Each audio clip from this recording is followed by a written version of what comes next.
Hello my lovely viewers, कैसे हैं आप सब। आशा करती हूँ अच्छे होंगे सब।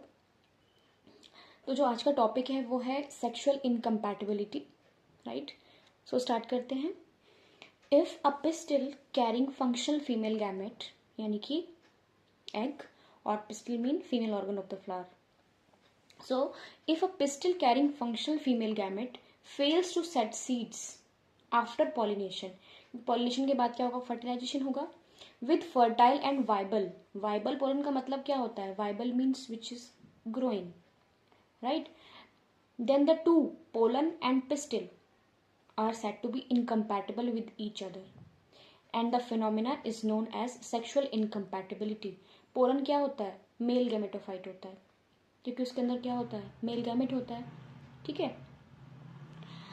अब क्या बोला है कि अगर पिस्टिल के पास फंक्शनल फीमेल गैमेट है, नॉर्मल एग है, लेकिन स्टिल सीड्स नहीं बन रहे हैं आफ्टर पॉलिनेशन के बाद, फर्टिलाइजेशन के बाद सीड्स नहीं बन रहे, पोलन ग्रेन्स भी फर्टाइल हैं, कोई प्रॉब्लम नहीं है, पोलन भी ठीक है, पिस्टिल भी ठीक है, फिर भी सीड्स नहीं बन रहे हैं, इसका मतलब क्या है कि they are said to be incompatible with each other. और फिनोमेना को क्या बोलेंगे हम, सेक्सुअल इनकम्पैटिबिलिटी, राइट. इसको आप ऐसे समझ सकते हैं जैसे हम ह्यूमंस में बोलते हैं कि यू कैन से कि both boy is handsome, girl is beautiful, लेकिन still they are not compatible with each other, right. कई बार पीपल यूज टू लाफ कि बहुत अच्छी सुंदर लड़की है और लड़का ऐसे ही दिखता है, मतलब अच्छा नहीं ज़्यादा, तो पीपल जज कि क्यों शादी हुई, whatever, right. So reason is incompatibility, है ना. Reason is could be incompatibility. An number of reason हो सकते हैं, बट कि दे आर नॉट कंपैटिबल, मेरा मतलब ये है समझाने का. ठीक है. तो आई होप आपको पता चल गया क्या होता है इनकम्पैटिबिलिटी, राइट. अब ये दो टाइप की होती है, interspecific and intraspecific. In this video we are going to talk about intraspecific, right. तो इंटर स्पेसिफिक क्या होती है, जैसे इंटर कॉम्पिटिशन होते हैं, है ना. इनकम्पैटिबिलिटी अगर individual of two different species, अगर अलग अलग स्पीशीज के बीच में है तो वो है इंटर स्पेसिफिक, और इंट्रा का मतलब होता है विद इन. ठीक है. इसको बोलते हैं self incompatibility, means incompatibility occur between individuals of same species. Okay, I hope समझ में आ गया सेल्फ इनकम्पैटिबिलिटी. अब इसका जेनेटिक बेसिस पढ़ते हैं. ओके. तो एक ये जीन फिजियोलॉजिकल बेस्ड प्रोसेस है. इसमें एक हाइपोथेसिस है जो मोस्ट पॉपुलर हाइपोथेसिस है. This is opposition S allele hypothesis. किसने दी थी, बाय ईस्ट एंड मैंगलेस्टॉफ ने 1925 में ये दी थी. ओके. तो ये वो क्या कहते हैं कि जो सेल्फ इनकम्पैटिबिलिटी है उसको एस जीन कंट्रोल करता है, और एस जीन के बहुत सारे एलील्स हैं, S1, S2, S3, S4. किसी भी डिप्लॉयड प्लांट में दो ही एलील होगी ना. ठीक है. अब हम केसेस पढ़ने से पहले कुछ चीजें पढ़ते हैं, फिर केसेस डिस्कस करते हैं, राइट. तो केसेस पढ़ते हैं. उन्होंने क्या बोला है कि in a diploid plant any of the two allele would be present. ठीक है. किसी भी डिप्लॉयड प्लांट में कोई दो एलील प्रेजेंट होगी. अब अगर S allele present in a pollen grain, जो एस एलील जो पोलन ग्रेन में है, सेम वही एस एलील अगर पिस्टिल में है, तो that means there is incompatibility. वहां पे फर्टिलाइजेशन नहीं होगा, सीड सेट फॉर्म नहीं होगा, even though both are fertile viable हैं. समझ में आया. ओके. तो एक एग्जाम्पल लेते हैं हम, कैसे होगा. ठीक है.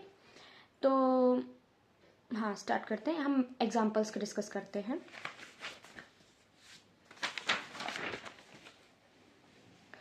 तो देखो, पहला एग्जाम्पल है, केस 1 लेते हैं.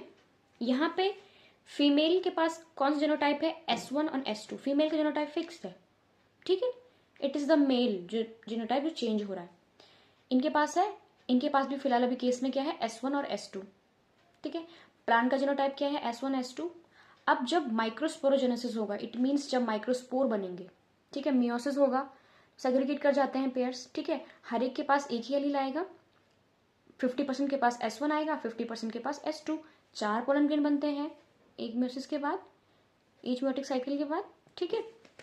अब देखो, अब आप इस पे ध्यान से देखना, स्टिग्मा स्टाइल ओवरी पिस्टिल, ये पोलन ग्रेन्स है, S1 S2 S1 S2 यही बनेंगे.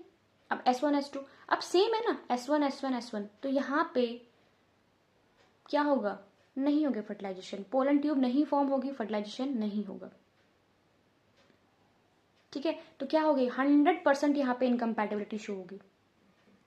ठीक है, नेक्स्ट केस लेते हैं हम। अब यहाँ पे S2 और S3 है। ठीक है, S2 S3 S2 S3।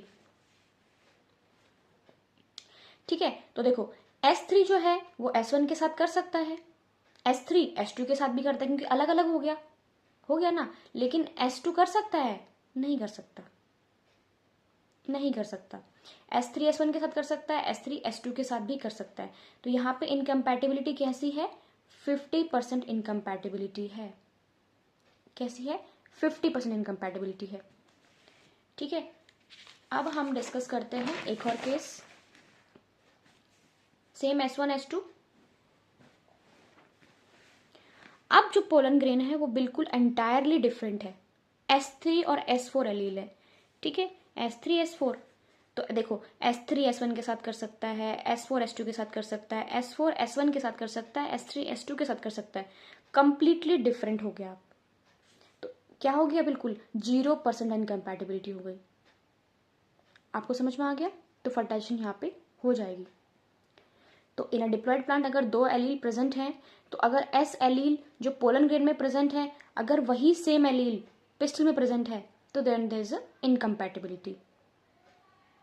समझ में आया, I hope that make sense, समझ में आया होगा मेरे हिसाब से। तो मैंने वही बताया, एग्जाम्पल लिया था पहले वाला कि प्लांट का जीनोटाइप अगर S1 S2 है, माइक्रोस्पोरोजेनेसिस होगा, मियोसिस में 4 पोलन ग्रेन हमें मिलेंगे, आइदर S1 एलील होगा, S2 एलील होगा। ठीक है, सेम होगा तो नहीं होगा, इनकम्पैटिबिलिटी होगी, इसका मतलब सेल्फ। तो मैंने भी जितने भी सिचुएशंस अभी डिस्क्राइब की पहले, इसमें क्या हो रहा है, it is the S allele of the pollen या मेल गैमेटोफाइट। मेल गैमेटोफाइट मतलब मेल गैमीट उसके अंदर होगा, है ना। तो it is the S allele of the pollen और male gametophyte which determines the incompatibility reaction. Female तो सेम ही है ना, उसका गैमेटो, उसका जो जीनोटाइप हो तो सेम ही है। प्रॉब्लम, नॉट प्रॉब्लम, चेंज क्या हो रहा है, मतलब कौन डिटरमाइन कर रहा है, एस एलील किसका, पोलन का या मेल गैमेटोफाइट का। ठीक है, तो क्या हो गया, ये कौन सी टाइप की इनकम्पैटिबिलिटी हो गई, गैमेटोफिटिक सेल्फ इनकम्पैटिबिलिटी।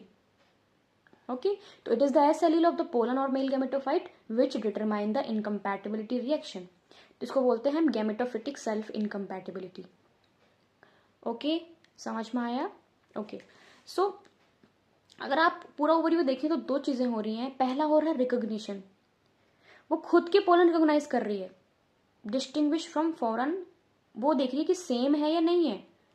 डिस्टिंग्विश हो रहा है ना कि सेम पोलन सेम है कि डिफरेंट है, अगर सेम है तो नहीं लेना है। रिजेक्शन हो रहा है उसके बाद, रिकॉग्निशन फिर rejection, rejects its own pollen, preventing germination और फर्टिलाइजेशन को प्रिवेंट किया जा रहा है। समझ में आया आपको। ठीक है, देखो 2 टाइप की सेल्फ इनकम्पैटिबिलिटी होती है, गैमेटोफिटिक होती है, स्पोरोफिटिक होती है। वो मैं नेक्स्ट वीडियो में डिस्कस करूंगी, स्पोरोफिटिक और वो, अभी जस्ट इसका हाइपोथेसिस मुझे बताना था आपको। अब इसका फायदा क्या है, इंपॉर्टेंस क्या है इसकी। ठीक है, तो इससे क्या होता है, क्रॉस पॉलिनेशन प्रमोट होता है, जिससे जेनेटिक डाइवर्सिटी बढ़ती है ना। जो बाइसेक्सुअल फ्लावर्स होते हैं उसमें बाइसेक्सुअल फ्लावर्स में ऐसा ज़्यादा आपको देखने को मिलता है। ठीक है, अगर मेल एंड फीमेल एक ही फ्लावर में है, ठीक है, तो इसलिए प्रमोट किया जाता है क्रॉस पॉलिनेशन को, ताकि जेनेटिक डाइवर्सिटी बढ़े, वरना तो सेम स्पीशीज हो जाएगी। ठीक है, इट प्रिवेंट इनब्रीडिंग, जिससे क्या होता है, जो सेल्फ फर्टिलाइजेशन का चांस है वो रिड्यूस हो जाता है, जिससे कि, क्योंकि सेल्फ फर्टिलाइजेशन से क्या होता है, अगर सेल्फ पोलन फर्टिलाइज करते हैं तो उससे होता क्या है, जो ऑफस्प्रिंग होता है वो बहुत वीक होता है, क्योंकि जेनेटिक वेरिएशन कम होता है, क्योंकि वेरिएशन तो यूजफुल है ना। तो वेरिएशन को प्रमोट करने के लिए, क्रॉस पॉलिनेशन प्रमोट करने के लिए ये हाइपोथेसिस उन्होंने बताई थी कि ऐसा होता है। ठीक है, तो मेरे को लगता है आपको समझ में आ गया होगा। ठीक है, इनकम्पैटिबिलिटी 0%, 50% और 100%। ठीक है, और समझ में आ गया होगा आपको। और अगर आपको कुछ भी प्रॉब्लम है तो आप पूछ सकते हैं मुझसे। ठीक है, तो अपोजिशन एस एलील हाइपोथेसिस, ये आपको याद रखना है, किसने दिया था, क्योंकि क्वेश्चन आप ये वाला क्वेश्चन आपको पूछ लिया जाता है पेपर में। ठीक है, सो अगर आपको समझ में आ गया है तो please do like, share, subscribe my channel if you want, if you like the videos. And please let me know in comments आपको कौन सी वीडियो चाहिए. मैं अगर मुझे पता होगा तो I will definitely make videos on that topic. Thank you so much for your valuable time. Have a good day. Be happy and make others happy. Thank you so much.